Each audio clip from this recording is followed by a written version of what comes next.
वन्देऽहं श्रीगुरु श्रीयुतपादकमलं श्रीगुरुं वैष्णवंश्च श्रीरूपं साग्रजातं सगण रघुनाथान्वितं तं सजीवं साद्वैतं सावधूतं परिजनसहित कृष्ण चैतन्यदेवं वन्दे श्रीराधाकृष्णपादं सगणयुतं शिवशाखान्वितं हा कृष्ण करुणा सिन्धु दीनबन्धु जगत्पते गोपेशा गोपिका कान्तु राधा कान्तु नमस्तुते पंचतत्त्वात्मकं कृष्णं भक्तरूपस्वरूपकं भक्तयावतारं भक्ताख्यं नमामि भक्तशक्तिकं बृन्दाय तुलसीदेवाय प्रियाय केशवस्य कृष्ण भक्ति प्रदे देवी सत्यवात्तये नमः नमः वाञ्छाकल्पतरुश्च कृपा सिन्धुभ्येव च पतितानां पावनेभ्यो वैष्णवेभ्यो नमो नमः वाञ्छाकल्पतरुश्च कृपा सिन्धुभ्येव च पतितानां पावनेभ्यो वैष्णवेभ्यो नमो नमः। আজকে পাঠ করব প্রলয় তত্ত্ব সম্বন্ধে।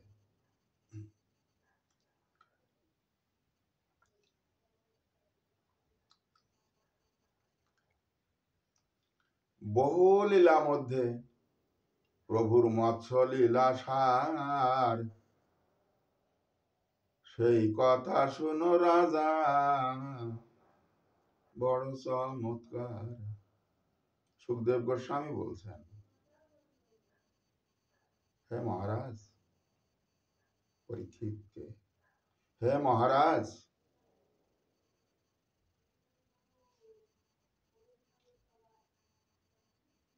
বহুলীলা মধ্যে প্রভুর মৎস্য লীলা সার, শুনো সে কথা রাজাই অতি চমৎকার।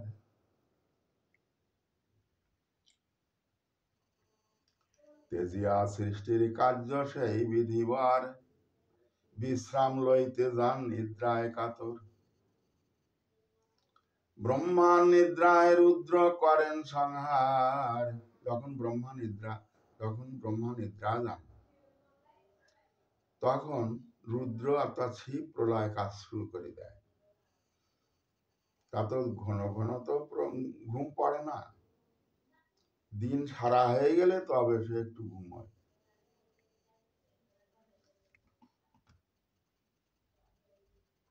তা ব্রহ্মার একটা দিন অনেক বছরে সহস্র যুগেতে নিশা, এই সহস্র যুগেতে দিবা। 1000 দৈব যুগ গত হলে ব্রহ্মার একটা দিন হয়। ততক্ষণ পর্যন্ত তিনি সৃষ্টি কর্ম করতেই থাকেন। তারপরে যখন নিশি আসে তখন ঘুমাইতে যায়। এই যখন ঘুমাইতে যায় তখন শিবের সংহার ক্রিয়ার বা কাল উপস্থিত হয়। তাই ব্রহ্মা নিদ্রায় রুদ্র করেন সংহার, ভীষণ সে প্রলয় কাল বুঝে সাধ্য কার। ভীষণ সে প্রলয় কাল বুঝে সাধ্য কার।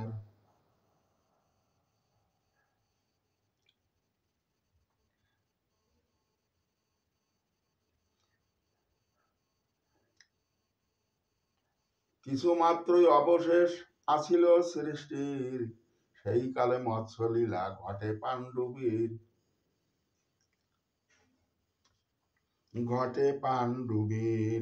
পদ্মাসনে নিদ্রা গেলে সেই পদ্মাসন, পতিত হইল বেদ হইতে বাদন। যখন উনি ব্রহ্মা যখন ঘুমাচ্ছেন তখন মুখের থেকে বেদ নিবদিত হল। কিন্তু পার্শ্বতে ছিল এক দৈত্যবীর, হয়গ্রীব নাম তার দেখিতে গম্ভীর। বেদ লয়ে সে ভাবছে, বেদ লইয়ে ব্রহ্মা হয় সৃষ্টি অধীশ্বর, বেদ বিনা সৃষ্টি কার্য না হইবে, সৃষ্টি কাজ আর হবে না বেদ বিনা। অতএব তাতে ভাবিয়া বেদ করিল হরণ, বেদ বিনা সৃষ্টি কর্তার রবে অচেতন। যে বেদ যদি আমি হরণ করি তাহলে সৃষ্টি কাজ হবে না। আমরা দৈত্য দানব, আমরা এই বিশ্ব ব্রহ্মাণ্ড আমরা বিরাজ করব।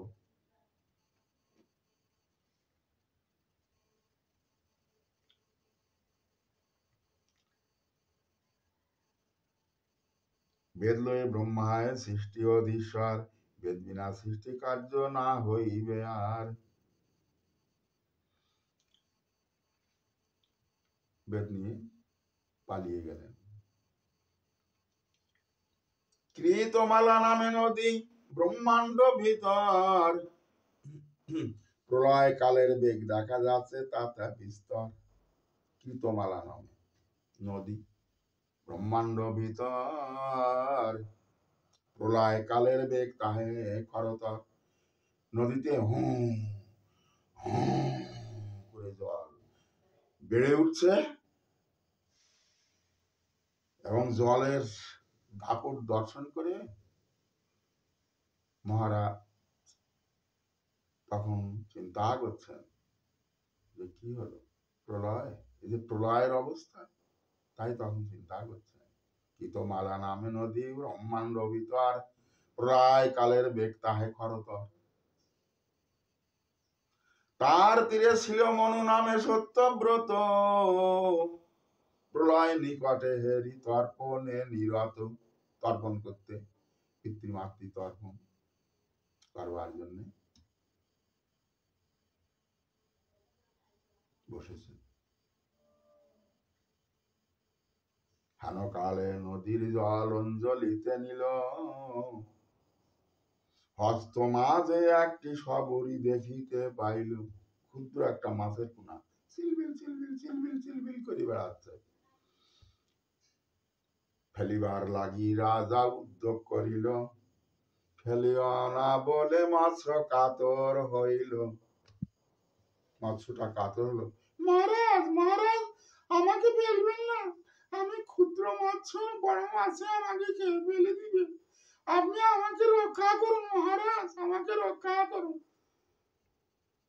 সত্যব্রত রাজা মৎস্যের কথা শ্রবণ করে, আর এমন কাতর উক্তি শ্রবণ করে তিনি আশ্চর্যান্বিত হয়ে গেলেন, অবাক হয়ে গেলেন। এ কি, মৎস্যের কথা বলছে?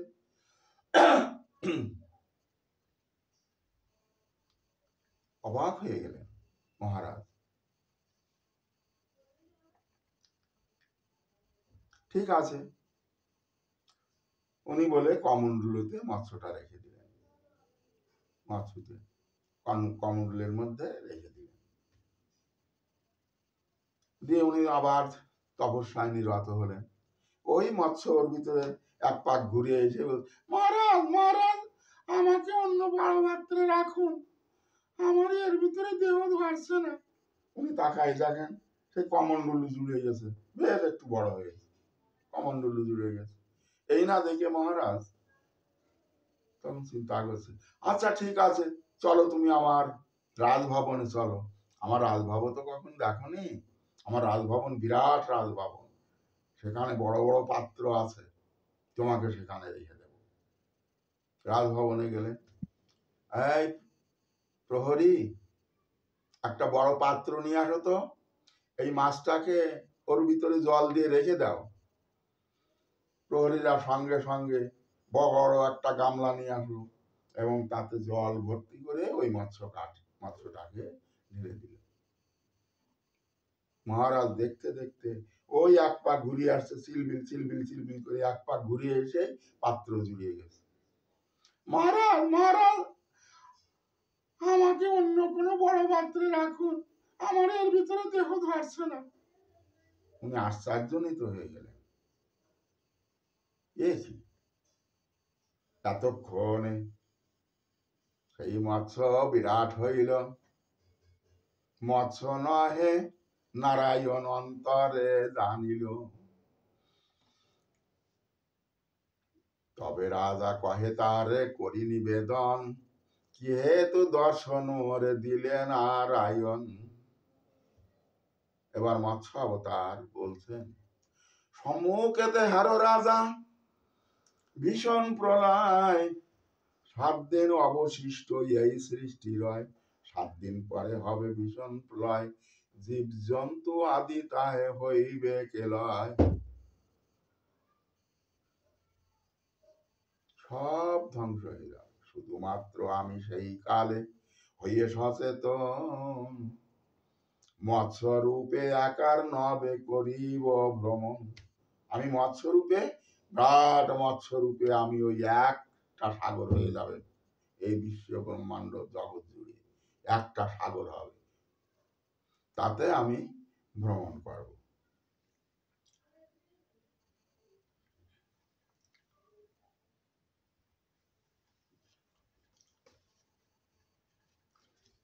তাই মৎস্যরূপে আমি তাহে করিব ভ্রমণ,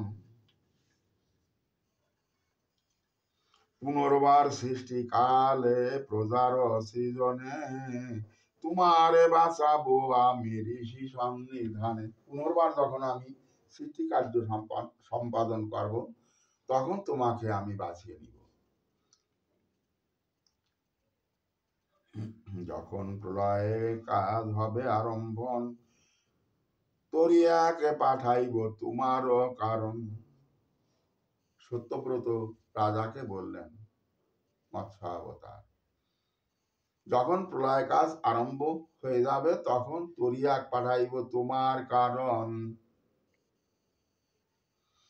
সর্বৌষধি বীজ আর ঋষি জয়, সবারে লইয়ে তুমি উঠিও নৌকায়।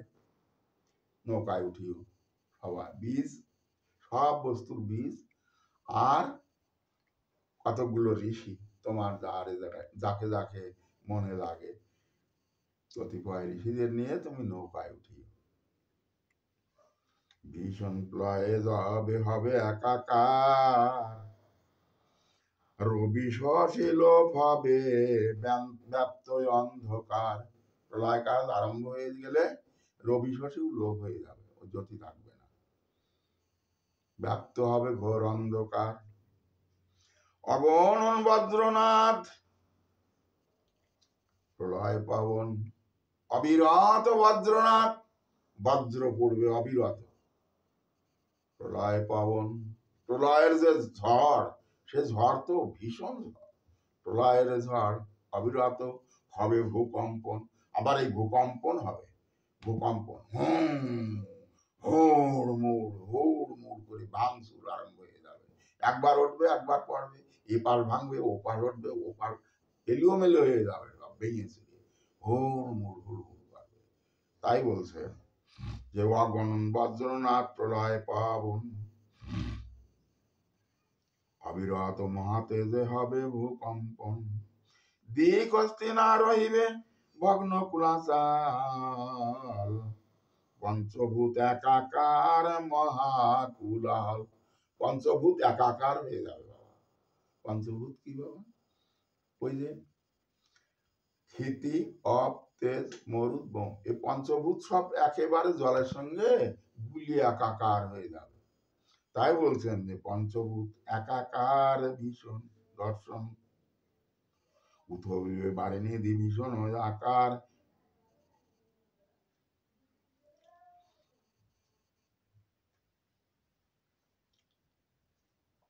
অবিনত অগণন বজ্রনাথ প্রলয় পাবন, অবিরত মহাতেজে হবে ভূকম্পন।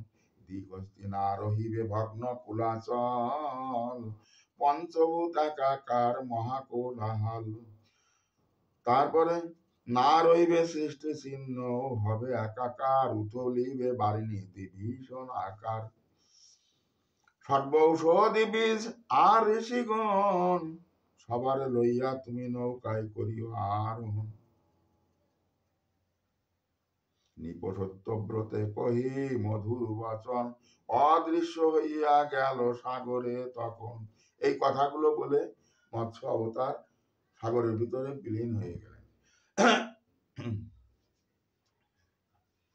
7 দিন ক্রমে ক্রমে হইল অতীত, প্রলয় কাল, ভীষণ প্রলয় কাল হইল উপনীত।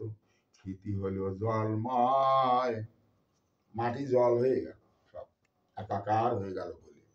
যে ক্ষিতি হলো জলময়, জল তেজ পরে, জল তেজে প্রবেশ করলো, জল আগুনে প্রবেশ করলো, তেজ গিয়া প্রবেশ হলো পবন ভিতরে, অর্থাৎ অগ্নি বাতাসের ভিতরে প্রবেশ করলো। তাই তেজ গিয়া প্রবেশ হইল পবন ও ভিতর। এটা বিজ্ঞানের কথা বাবা। বিজ্ঞানে আমরা দেখেছি, যখন ক্লাস 10-এ যখন আমাদের স্যার দেখাইছিলেন যে এই দেখো কিভাবে জল সৃষ্টি হয়। তাই একটা জারে হাইড্রোজেন আর একটা জারে অক্সিজেন, এই দুটো পাত্রে দুই বস্তু সৃষ্টি করলেন, করে দুটো পাত্র এরকম করে ঢাললেন, আর একজনকে বললেন মেজের কাঠি জ্বালিয়ে ধরবার সঙ্গে সঙ্গে দেখা গেল এই দুটো জার একসঙ্গে করেছেন, তলে মেজের কাঠি, ওর থেকে 2-3 ফুটা জল পড়লো টপ টপ করে। তাহলে আগুনের থেকে যে জলের সৃষ্টি হয়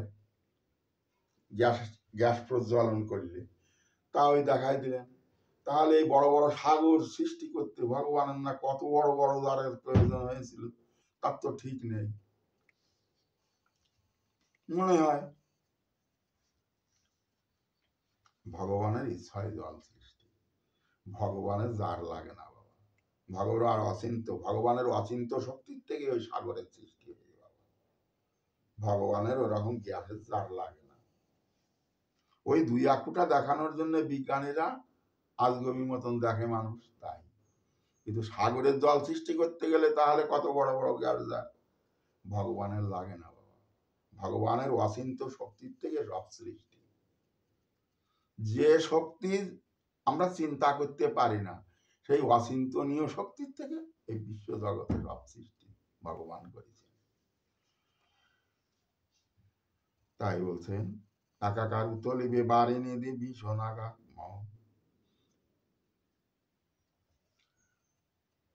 ক্ষিতি হলো জলময়, জল তেজ পরে, তেজ গিয়া প্রবেশিল পবন ভিতরে। এই পবন গিয়া প্রবেশিল, পবন মানে বাতাস, গিয়া প্রবেশিল আকাশ ভিতরে।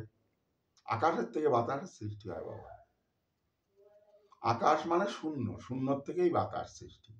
দেখেছেন বাবা, মেশিনে যখন পিস্টনটা চলে ওর ভিতরে কোনো বাতাস থাকে না, প্রথমবারে তো বাতাস বেরিয়ে যায়, তারপরে এরকম করে পিস্টন চলে, ওর ভিতরে ঘর্ষণ লেগে আগুন জ্বলে ওঠে। ওর ভিতরে আগুন দিতে হয় না, আগুন জ্বলে ওঠে। তাই বলছেন যে বাতাসের ঘর্ষণে শূন্যতে আগুন জ্বলে ওঠে, বিজ্ঞানের কথা এসব। তাই বলছেন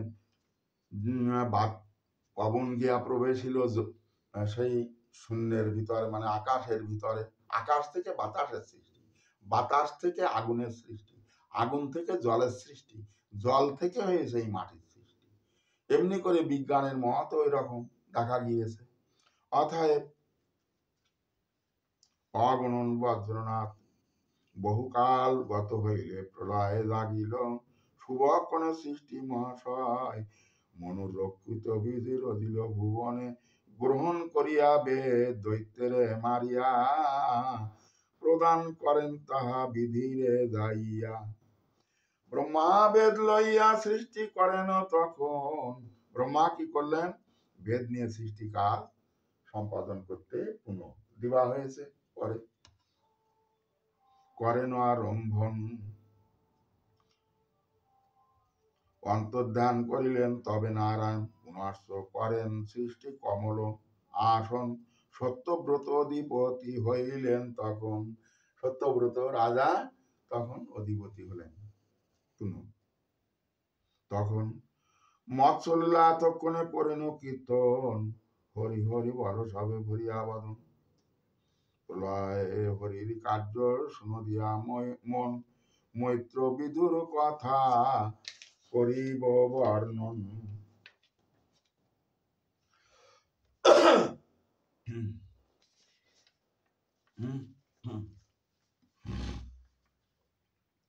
চন্দ্র হয় জ্যোতি শূন্য।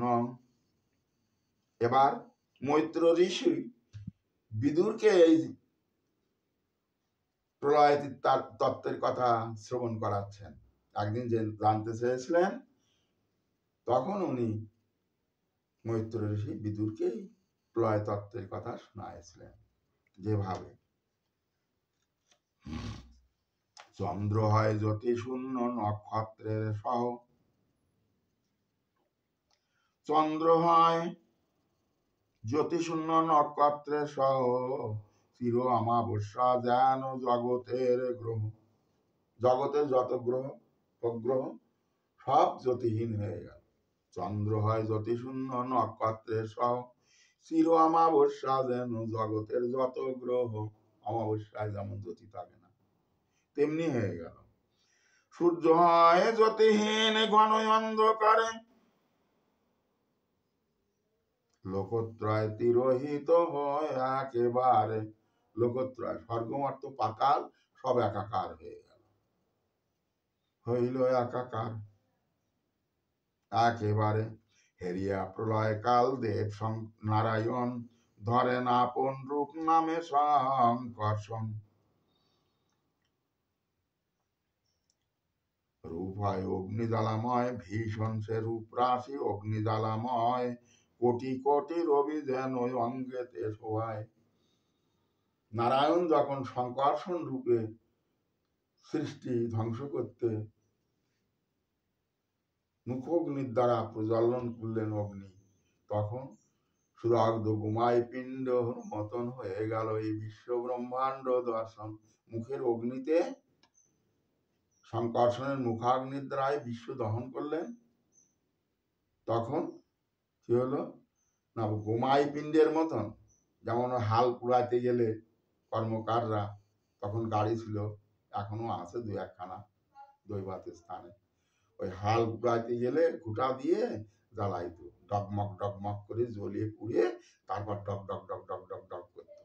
সে একেবারে ওই সোনা যেরকম মোষের ভিতরে গলালে যেরকম ডগমগ ডগমগ ডগ ডগ ডগমগ করে, ওই রকম ডগমগ করতেছিল। তা বলছেন প্রলয় কালে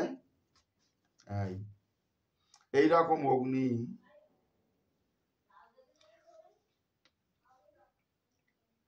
কোটি কোটি রবি যেন অঙ্গেতে শোভা, এজন্য কোটি কোটি রবি সংকর্ষণের অঙ্গেতে শোভা পাচ্ছিলেন। মুখাগ্নি দ্বারা বিশ্ব করেন দহন, সুদগ্ধ গোমাই পিণ্ড যেমন দর্শন, অতপর শত বৎসর মেঘঘন করেন করায় বর্ষণ, 100 বৎসর তারপরে আবার এই মেঘঘনে বর্ষণ করতে লাগলো। 100 বছর মুষলধারে, বাবা মুষলধারে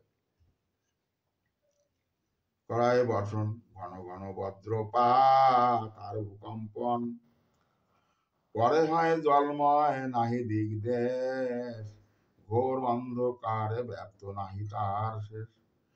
সেই কালে নারায়ণ নাগলোকে গিয়া, নারায়ণ সে সময় নাগলোকে চলে গেছেন, অর্থাৎ এই ভগবান নারায়ণ ক্ষীরসাগরে নাগের উপরে অবস্থান করে আছেন, সেই নাগলোকে গিয়ে উনি তখন বিশ্রাম নিচ্ছেন।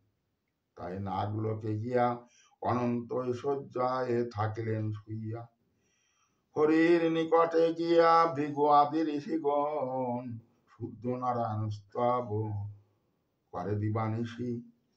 এই যে কহিনু বাধা প্রলয় বিজ্ঞান, ইহাতে ব্রহ্মার দিবানিশি বিদ্যমান।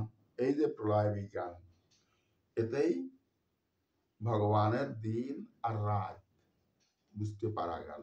একদিন ভগবান, একদিন এবং এক রাত, ব্রহ্মার দিবানিশি, ব্রহ্মারূপী যে ভগবান তার দিবানিশি এই সহস্র যুগেতে নিশা, এই সহস্র যুগেতে একটা দিন, আর সহস্র যুগেতে নিশা সমাধি জগতে সহস্র যুগ, অর্থাৎ 71 গুণা চতুর্যুগ পালন করলে ব্রহ্মার 71 গুণা চতুর্যুগে, 71 চতুর্যুগে হয় এক মন্বন্তর, সেই হেন 14 মন্বন্তর কাল হলে ব্রহ্মার একদিনের ভিতর 14 মন্বন্তর, তাতেই সহস্র দৈবযুগ হয়। দৈবযুগ কাকে বলে? সত্য তেতা দাপার কলি, সত্য যুগের পরমায়ু 4,32,000 বছর, দাপার যুগের পরমায়ু ছিল 8,64,000 বছর। তার আগে ছিল ত্রেতা যুগ। ত্রেতা যুগের পরমায়ু ছিল 12,96,000 বছর। আর সত্য যুগের পরমায়ু ছিল 17,28,000 বছর। এই 4 যুগের পরমায়ু একত্রিত করে যা হয় তার সহস্র যুগ, 1000 যুগগত হলে ব্রহ্মার একটা দিন হয়। আর সেই পরিমাণে একটা রাত। এই রাত যখন হয় তখন ওই প্রলয় কাজ শুরু হয়। সেই ভগবানের এই যমের মানে শঙ্করের, শিবের, উনার এক নাম শঙ্কর, এক নাম যম, যখন যে মূর্তি ধারণ করে। তাই সহস্র বছর উনি ওই প্রলয় কাজ সম্পাদন করেন। সেই সময় মুখগ্নির দ্বারায় বিশ্ব দগ্ধ করবার জন্য নারায়ণ সংকর্ষণ রূপ ধারণ করে মুখগ্নির দ্বারায় ওই বিশ্ব দহন করেন। রুদ্র যখন এই সংহার করে সেই সময় বিদ্যমান দেহের এমন দিবানিশি এর প্রলয় বোঝা যায়। হেন দিবানিশি বাতে 100 বর্ষ গণি, ব্রহ্মার আয়ুর সংখ্যা দেন দেবমণি। এই আয়ু 2 ভাগে হয় বিভাজন, পরার্ধ উভয় নাম দেন বিজ্ঞজন। একই পরার্ধ আনতে হইবে প্রলয়। পরার্ধ ব্রহ্মার যে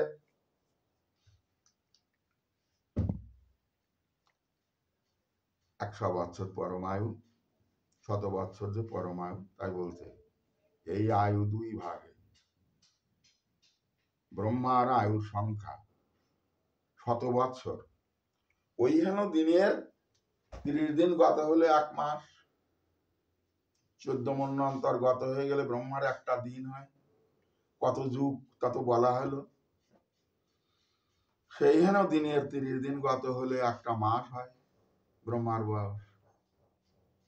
সেই হেন মাসের 12 মাস গত হলে একটা বছর হয়। সেই হেন বছরের 100 বছর পরমায়ু ব্রহ্মা। তা বলছেন এই পরমায়ুটাকে 2 ভাগে ভাগ করা হয়েছে। তার প্রত্যেকটা ভাগে দেওয়া হয়েছে পরার্ধ। তাই এক পরার্ধে সৃষ্টি, তখনও এরকম সৃষ্টি হয়। এক পরার্ধে সৃষ্টি আর এক পরার্ধে ধ্বংস।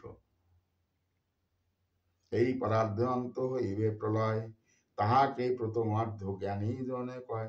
দ্বিতীয় পরার্ধে পূর্ণ সৃষ্টি বিরচন, এই রূপে জগতের ধ্বংস আর গঠন। এই রূপে জগতের একবার ধ্বংস হচ্ছে, একবার সৃষ্টি হচ্ছে, একবার ধ্বংস হচ্ছে, একবার সৃষ্টি হচ্ছে। তাহলে এই সৃষ্টি আর ধ্বংস শুধু একবার হয় না বাবা। এই ধ্বংসলীলা একবার হচ্ছে প্রকৃতির মাধ্যমে, একবার হচ্ছে শিবের মাধ্যমে, আর একবার হয়ে থাকে গুণের মাধ্যমে। কাজেই ত্রিবিধ প্রলয়। পূর্বোক্ত পাঠের ভিতরে বলা হয়েছিল সে কথা, যে প্রলয় ত্রিবিধ হয়। শুনহনু নিত্য, নৈমিত্তিক আর প্রাকৃতিক রূপ সেখানে বলা আছে সৃষ্টি তত্ত্বে ভিতরে। প্রলয়ের কথা একটুখানি ওখানে বলা আছে। এই 3 প্রকারের প্রলয়। কাজেই এই 3 প্রকারের প্রলয় জগতে বারবার হচ্ছে।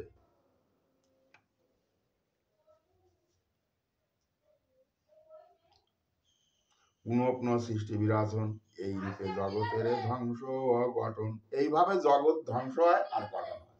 আমরা বলি না প্রস্তরের যুগ, পাথরের যুগ, স্বর্ণের যুগ, তাম্রের যুগ, আমরা পড়েছি।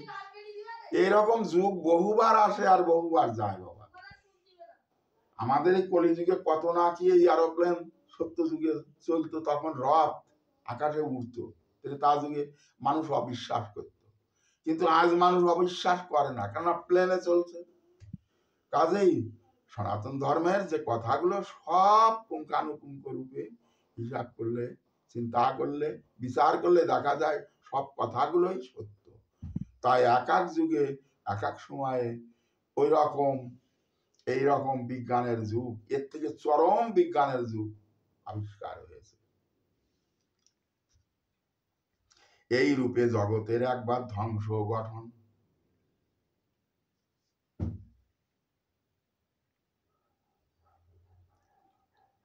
বলছেন মায়া অধ্যাক্যে না প্রকৃতি সোয়াতে সচরাচরম। মায়া অধ্যাক্যে না প্রকৃতি সোয়াতে সচরাচরম হেতু নানে না কৌন্তেয় জগত বিপরিবর্তাতে। হেতু নানে না, সেই হেতু। মায়া অধ্যাক্যে না, অর্জুনকে বলছেন ভগবান কৃষ্ণ গীতায়, মায়া অধ্যাক্যে না প্রকৃতি, এই প্রকৃতি আমারই পরিচালনায় পরিচালিত হইয়া থাকে। মায়াধ্যাত্মা প্রকৃতি সোয়াতে সচরাচরম হেতু নানে না, সেই হেতু এই বিশ্ব বারবার ধ্বংস হইতেছে। হেতু নানে জগৎ বিপরিবর্তাতে, হেতু নানে না কৌন্তেয় জগৎ বিপরিবর্তাতে, সেই হেতু জগৎ বারবার ধ্বংস হইয়া থাকে। তাহলে বুঝতে পারা যাচ্ছে, ভাগবতেও সেই কথা বললেন যে বারবার জগৎ একবার ধ্বংস হচ্ছে, একবার সৃষ্টি হচ্ছে। সে কথা আমরা ভাগবত এবং শ্রীমদ্ ভাগবত গীতা থেকে বুঝতে পারলাম। প্রথম পরার্ধ ধরে ব্রহ্মকল্প নাম মহাকল্প, এই কল্প সর্ব শিরোধাম, ইহাত এই প্রকার ব্রহ্মা নাম শব্দময়। কোন এক কল্পে ব্রহ্মা সৃষ্টি হয়েছিলেন যখন, সেই কল্পের নাম ছিল পদ্মকল্প। শিলার ভিতরে বলা হয়েছে পদ্মকল্পে ব্রহ্মার জন্ম হয়। পদ্মকল্পে ব্রহ্মার নাম শব্দময়, নাম এবং শব্দ। ওই যে হয়েছিল তপ, একবার উঠলো ত শব্দ, একবার উঠেছিল প শব্দ, সৃষ্টি তত্ত্বের ভিতরে সে কথা আমি পাঠ করেছি। একবার ত, আবার কিছুক্ষণ পরে সাগরের জল থেকে পট পট পট পট শব্দ, ওই ঢেউয়ের মাধ্যমে দুটো শব্দ এক জায়গায় করে দেখলেন, হয় তাতে তপ, তপ তপ অর্থাৎ তপস্যা। পুনঃ ব্রহ্মা 100 বছর তপস্যা করে তাই দিব্য জ্ঞান পেয়েছিলেন, দিব্য জ্ঞান লাভ হয়েছিল ব্রহ্মা। তা বলছেন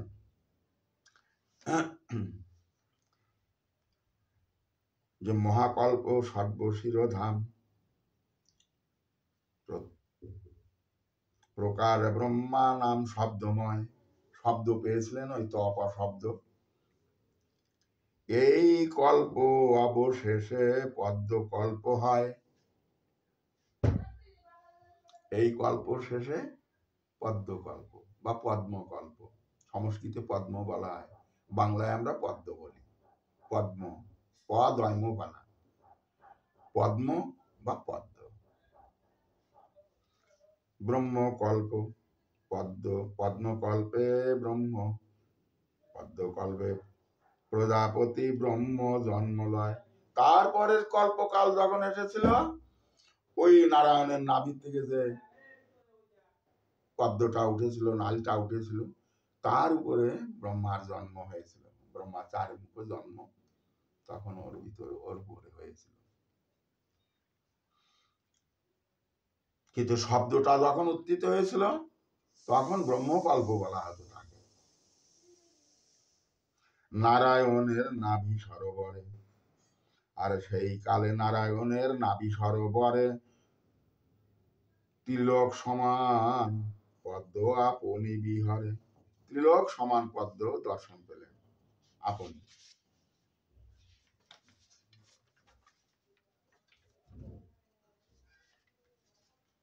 এবার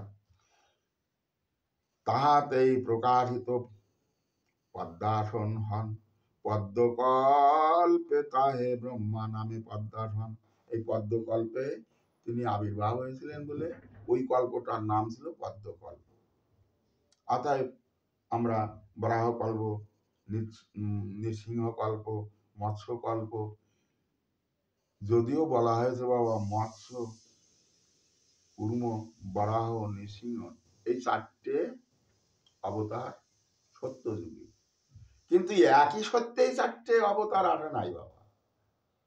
কখন কোন কোন সময় এক সত্যে, কোনো এক সত্যে এসেছেন মৎস্য, কোনো এক সত্যে এসেছেন কুর্ম, কোনো এক সত্যে এসেছেন বরাহ, কোনো এক সত্যে এসেছেন নৃসিংহ। এইরকম এই সত্য যুগে চারটে অবতার।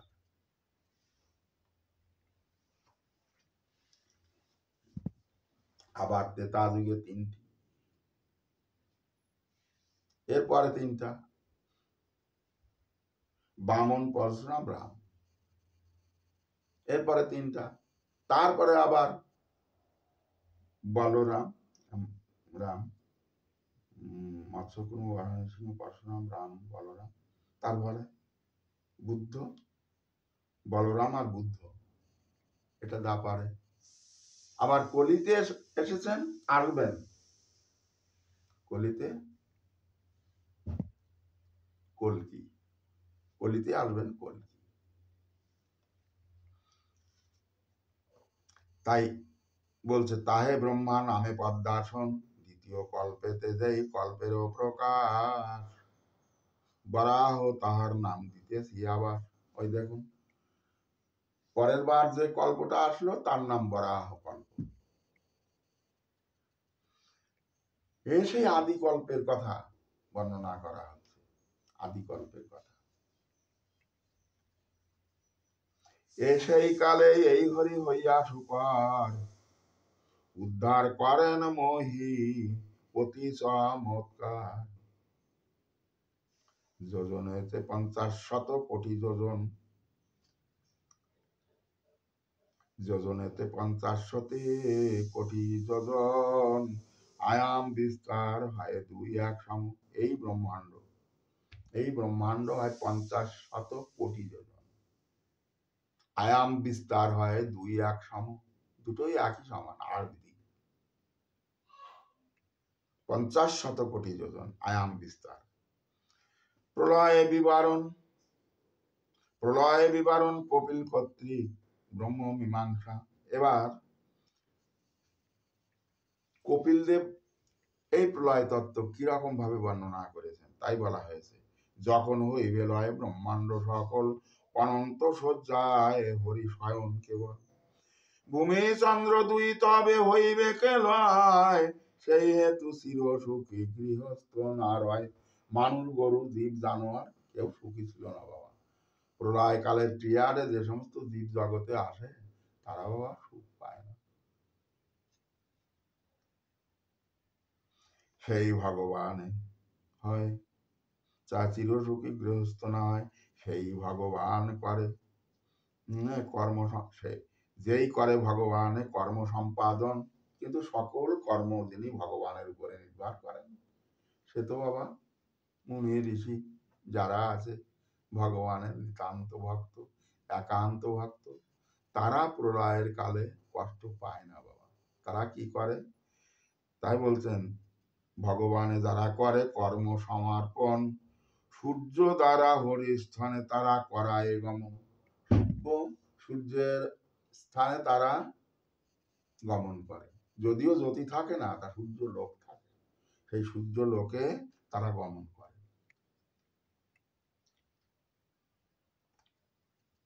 এটা কপিল দেব বলছেন। মা কৃতি সূর্যলোক নাহি তার লয়, জীবের উৎপত্তি নাশ। এই জীবের উৎপত্তি এবং নাশ যে কারণেই হয়, সেই সূর্যলোক নাশ হয় না, লোক না হয়। জীবের উৎপত্তি নাশ যার জন্য হয়, লয় কালে লীন কবু না হয় তপন। ওই দেখুন লয় কালে লীন কবু, বিলীন হয়ে যায় না, জ্যোতিহীন হয়ে যায়। লয় কালে লীন কবু না হয় তপন, সূর্য লোকে রয় যত নিষ্কাম সুজন। নিষ্কাম ভক্ত যারা, তারা ওই সূর্য লোকে নারায়ণের কৃপায় তারা সূর্য লোকে অবস্থান করে। মন্বন্তর কথা কিছু বলি শুনো এবে, সাবর্ণে অষ্টম মনু হইবেন যবে। এবার মন্বন্তরের কথা বর্ণনা করছেন একটু অল্প করে। মন্বন্তর কথা কিছু বলি শুনো এবে, সাবর্ণে অষ্টম মনু হইবেন যবে। 14 জন মনু ব্রহ্মার মানুষ পুত্র। প্রথম স্বয়ম্ভু। এই যে কথাগুলো বলা হচ্ছে সব স্বয়ম্ভু মন্বন্তরের সত্য যুগের কথা। সত্য যুগ যখন গত হয়ে যখন দ্বাপার যুগ বা আর একটা যুগ আসছে, সেই সময়ের কথা। সত্য যুগ স্বয়ম্ভু মন্বন্তরের সৃষ্টির কথা। তো বললেন এই মন্বন্তর যখন গত হয়ে যায় তখন আর একটা মন্বন্তর আসে, তখন কিরকম ভাবে দুনিয়াটা চলে। তো বলছেন এক মনুর নিধনে নবমনু রয়, এই সৃষ্টির কার্য পূর্বের মনুর নিশ্চয়। এক মনু চলে গেলে আর এক মনু আসে। 71 গুণা চতুর্যুগ সে পালন করেছে, এই মনু এসেছে, এও 71 গুণা পালন করবে। তার রাজত্বকালে 71 গুণা চতুর্যুগে সত্যতা দাপার করি, সত্যদেবা দাপার করি, এরকম 71 গুণা করে যাবে। তার রাজত্বকালে কিরকম হবে না পূর্বের নিশ্চয়, পূর্বে যেমন চলেছিল এও ঠিক তেমনি ভাবে চালিত হবে। মন্বন্তর কথা কিছু বলিব এবে, সাবর্ণে অষ্টম মনি হইবেন যবে। তবে এই আমাদের এই মন্বন্তরের নাম হচ্ছে উত্তম বিবস্বান বৈবস্বত মন্বন্তর, বিবস্বান। এরপরে আর একটা মন্বন্তর কাল আসবে, সেইটার নাম অষ্টম মন্বন্তর। তাই সাবর্ণে নাম হবে, সাবর্ণে অষ্টম মনু হইবেন যবে। এই মন্বন্তরে হরি হয়ে সর্বভৌম নামে, ইন্দ্র হতে বলিরাজ দিবে স্বর্গধামে। সার্বভৌম নামে ইন্দ্র হইতে বলিরাজে দিবে স্বর্গধামে। সর্বভৌম নাম হবে বলি রাজার নাম। তখন স্বর্গের রাজার নাম সর্বভৌম নাম হবে। তখন সবকালে ইন্দ্র নাম থাকে না স্বর্গের রাজা বাবা, এক এক সময় এক এক নাম। তাই অষ্টম মন্বন্তরে যিনি স্বর্গের রাজা হবেন তিনি সর্বভৌম নামে। এই অষ্টম মন্বন্তর কাল সারসিস, হ্যাঁ কি বলা হলো, অষ্টম মন্বন্তর হবে। এই মন্বন্তর হরি সর্বভৌম নামে, ইন্দ্র হতে বলিরাজে দিবে স্বর্গধামে। না সারসিস না, অষ্টম মন্বন্তর ওই যে কি বললাম না, অষ্টম মন্বন্তর কালে সাবর্ণী, সাবর্ণী নাম অষ্টম মন্বন্তরে সাবর্ণী। তারপরে আর একটা নাম আছে সাবর্ণী, পরেরটা হচ্ছে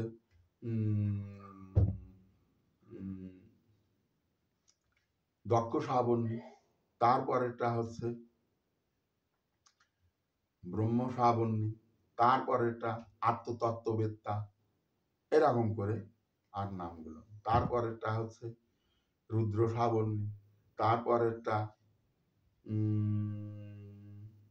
দেব সাবর্ণী, তারপরেরটা আবার ইন্দ্র সাবর্ণী। এই 14 মন্বন্তর, এই স্বয়ম্ভূ থেকে আরম্ভ করে এই 14 মন্বন্তর কাল, তাকে বলা হয় 14 মন্বন্তর। তাই মন্বন্তরে এক কল্প হয়, 71 চতুর্দশ মন্বন্তরে এক কল্প হয়, কত যুগ ব্যাপী সেই কল্প পরিচয়। 71 চতুর্যুগে এক মন্বন্তর, 14 মন্বন্তর ব্রহ্মার দিবস ও ভিতর। তাই দেখুন 14 মন্বন্তর ব্রহ্মার একদিনের ভিতর। 14 মন্বন্তর যথা স্বয়ম্ভু সারসির উত্তম তামস রবিবার চাক্ষুষ বিবস্বান। এই বিবস্বান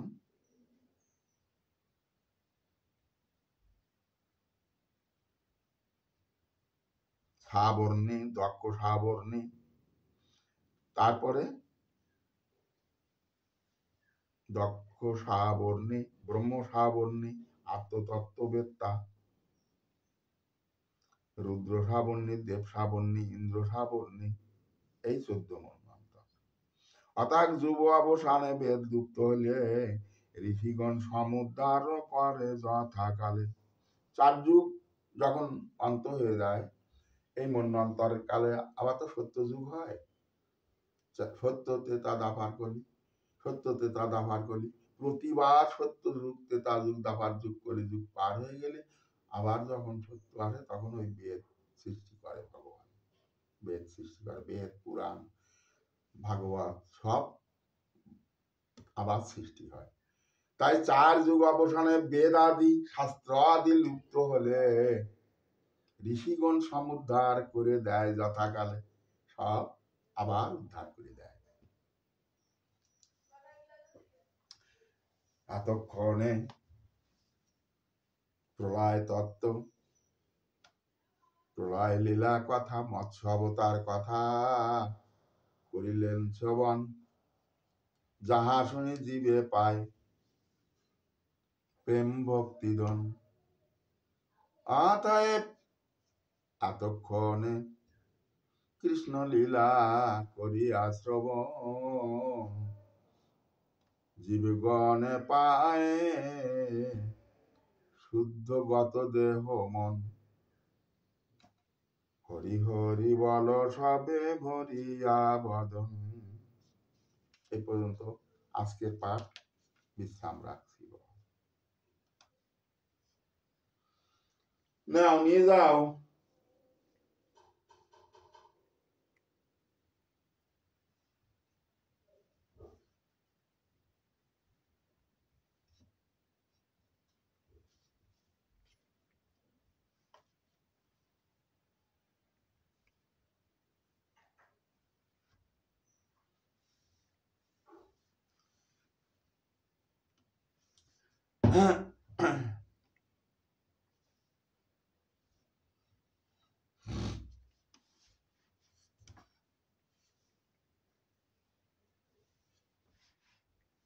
অন্যতম নিয়ে যাও। কোন জায়গায় টিপ দিতে হয় তা কি তুই বুঝিস?